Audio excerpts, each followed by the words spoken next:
வாழ்க வையகம், வாழ்க வையகம், வாழ்க வளமுடன்.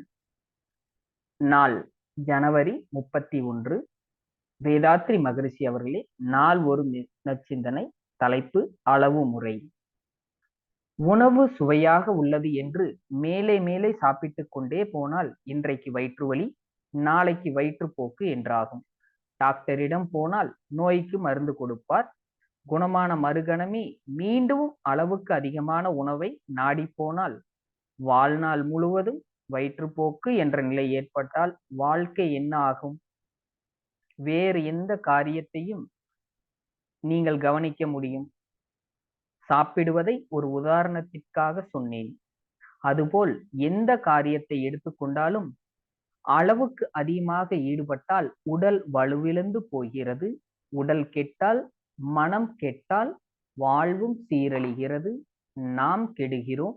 குடும்பம் பாதிக்கப்படுகிறது. சமுதாயமும் தப்பவில்லை. ஐய உணர்வோடு மெய்ய உணர்வு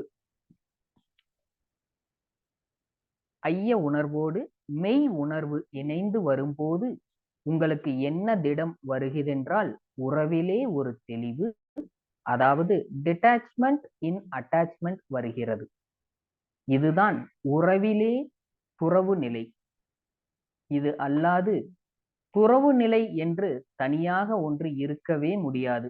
அப்படியே எல்லாவற்றையும் விட்டு விட்டு போவதுதான் துறவு என்றால் இறப்பவர்கள்தான் துறவு நிலைக்கு போகிறார்கள் என்று சொல்லலாம். நாம் வாழும் போதே வாழ்வு நலமாக, அமைதியாக, மகிழ்ச்சியாக அமைய வேண்டுமே தவிர நாம் இறந்த பிறகு துறவானால் என்ன, எதுவானால் என்ன?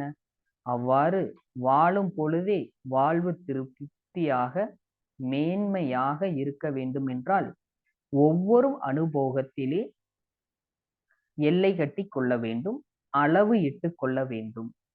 அருட்தந்தை வாழ்க வளமுடன்.